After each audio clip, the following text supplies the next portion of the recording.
It's the end of the work week and you're watching The Big Story, where we will discuss the hottest topics of the day and explain why they matter. I'm Hariz Baharudin coming to you live from the Straits Times newsroom. Public Healthcare Cluster National Healthcare Group, or NHG, has been fined $6,000 for not securing personal data.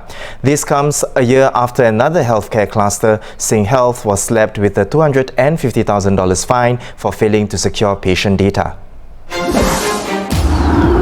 In the case of NHG, a list containing the information of 129 doctors was found by one of them when she did a Google search of her name. It contained the full names, mobile numbers, NRC numbers, and photographs of some of the doctors. This list should not have been accessible to non-authorized users and members of the public. 5 other companies, including Safra and Creative Technology, have also been sanctioned over the past 2 months by the Personal Data Protection Commission for similar failings. Now, to discuss more on this, we have journalist Hariz Baharudin. Welcome, Hariz. Hi. Hariz, first up, why is the fine on NHG significant? Okay, so if you go by the amount, $6,000, some people might say it's not that significant because we've seen, you've heard me comment on this show a couple of times, and we've seen fines that have been, in the tens or even hundreds of thousands. But it is significant because this is yet another healthcare cluster that has been found to not have adequate security practices. This is, of course, comes after the hefty $250,000 fine that Sing Health got for causing Singapore's worst cyber attack, where hackers got into the database and stole the data of 1.5 million patients, including that of Prime Minister Lee Hsien Loong. So it's worrying because healthcare data is very valuable.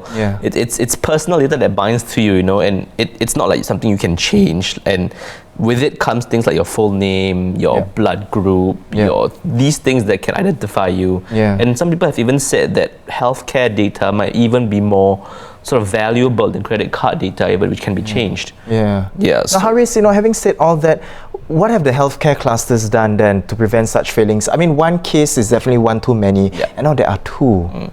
So at the end of last year, there was a committee that was put together by the government to sort of look into how the public sector treats data security, and they've made some recommendations which the government have accepted to sort of overhaul some practices that the government has when it comes to data security.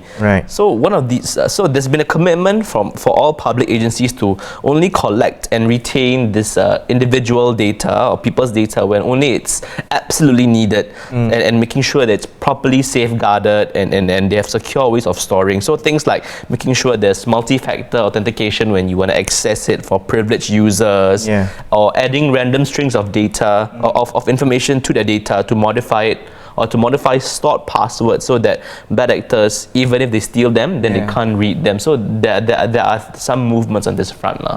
Now, Hariz, could you tell us more about the cases of the other 2 companies which have also, as it were, breached the data as well? Sure. So about every month, PDPC releases information about new financial penalties that have been doled out to whatever companies that have sort of breached the privacy data laws here. So actually, there are 5 other companies that have been sanctioned over the past 2 months that the PDPC released information about yesterday. So the 2 that you mentioned about, one of them is the Safra National Service Association.